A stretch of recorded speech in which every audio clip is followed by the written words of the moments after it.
Well, it's that time again. NFL football time.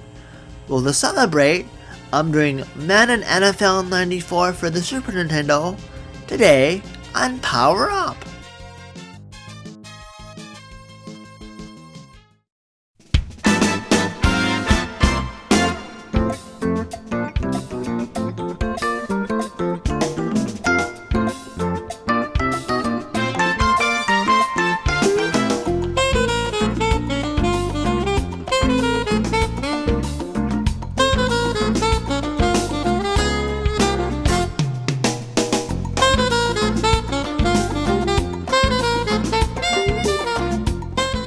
Hello there. As usual, welcome to the show. Well, at least as I'm shooting this, it is the first game of the NFL 2013-14 season. I think that's how you say it. Anyway, season has gone underway as a game has been played this past Thursday. So to celebrate or to mark the occasion, I thought I'd pull out another sports game. And yes, it is a Madden game, but not any one of the new PS3, Xbox, or one of those. No, this, my friends, is a good old-fashioned, old-school, an old-school Super Nintendo classic. Yes, Super Nintendo. I have it on the Genesis, but I figure I'm a big Nintendo guy, so I wanted to do the Nintendo version. So as I said, this review is Madden NFL 94 for the Super Nintendo. Well, let's go hit some pigskin and toss it around, and hopefully not get picked off.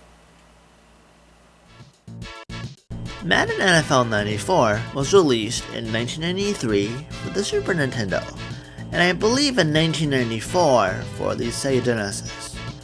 In it, of course, this game has all of the teams from the 1993 NFL season, as well as a couple other teams. Of course, I should say this, as some of those other teams are actually all of the Super Bowl teams from Super Bowl 1 up to the Super Bowl at that time. I forget what it is, but I forget. I'm not too much of a football fan. For this review, I decided let's see here. Since I'm a Minnesota fan, I'm gonna do a Minnesota team. For this review, I'm gonna pick sadly, since Minnesota was in the Super Bowl 4 times, they weren't too successful, sadly. But anyway, I think I did the Minnesota 69 Super Bowl team. And I think I did here the Green Bay 66 Super Bowl winning team. So okay, I picked the teams, and let's see how I do. Gameplay wise, you go to the coin toss, heads or tails. I forget what I picked, but I think I lost the coin toss, I believe, and so I think I chose to kick. And I think it was pretty windy out, even though I was playing home. But I think it's going by maybe he thought I was in the old Met Stadium, not the Metrodome. Anywho, I picked the one where the wind was going at my back, so I could really hopefully screw over the other team when I had the kickoff. Anywho, after all that is said and done, the main, gameplay was very fun. I didn't mind it. But I feel in this game, I don't know if it's a major gripe, but it's a gripe nonetheless. In this game, and in the games before it, there were, when you pass, instead of just having the whole field you see in your receivers, like in the newer games, in this game, and these early Madden games, they had passing windows. Truthfully, on paper, it sounded like a good idea, like, oh, I can see right where my receivers are. But it's kind of a tricky wicket, because a lot in this review, as you'll probably see maybe, when I said, oh, they were open, and I throw the ball, I get picked or blocked or whatever. So it wasn't a good indicator to see if they're open, because I could still get picked off or blocked or whatever. So I do wish they could have, Just they did the wide open field view to make it a lot easier, if you ask me. And also, there is some being on the Super Nintendo. I think the Genesis version had this too, but the Super Nintendo was more crisp. There is some digitized voice from the man himself, John Madden. Although to me, it's a lot more crisper and clearer on the Super Nintendo, I've noticed, than the Genesis version. Also, there is also a running game, but also, I think I really suck at the running game, because I think I must, when I play this game, I think I can get a couple lucky runs, but I end up passing a whole lot instead, because I just really suck at the running. Of course, though, when I pass, I get picked off a lot too because of the passing windows. Because I keep thinking, oh, I might get a good playoff, but then my delight turns to sadness when I go, it got picked off again, no. But it is what it is, I guess.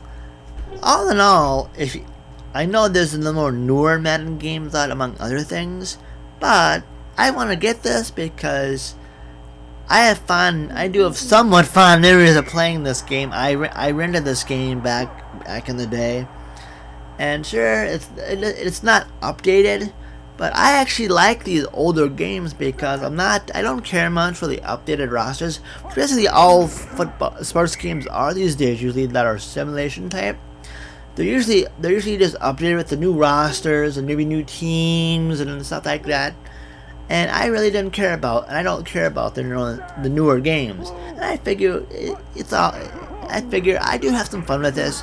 Although with the passing windows issue, I am happy. I think I also have I have Madden NFL 96 as well for the Super Nintendo, and that did correct the issue. It made it back to a wide open field passing scheme where there's no passing where you can actually see the receivers to make a better judgment as well.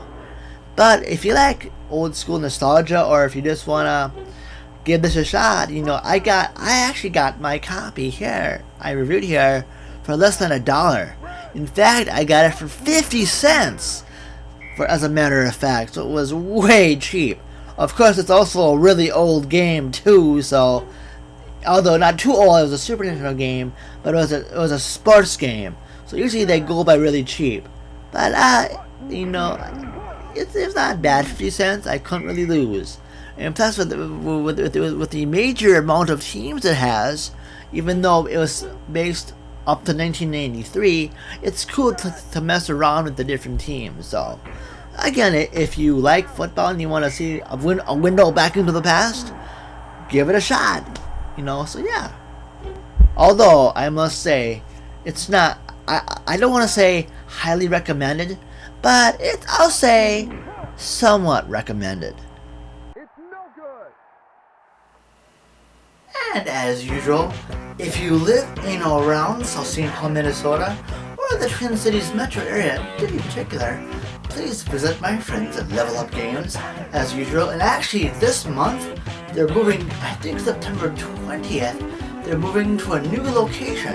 Instead of, I know I usually post a Marie Avenue address, hopefully the new address is down below, hopefully.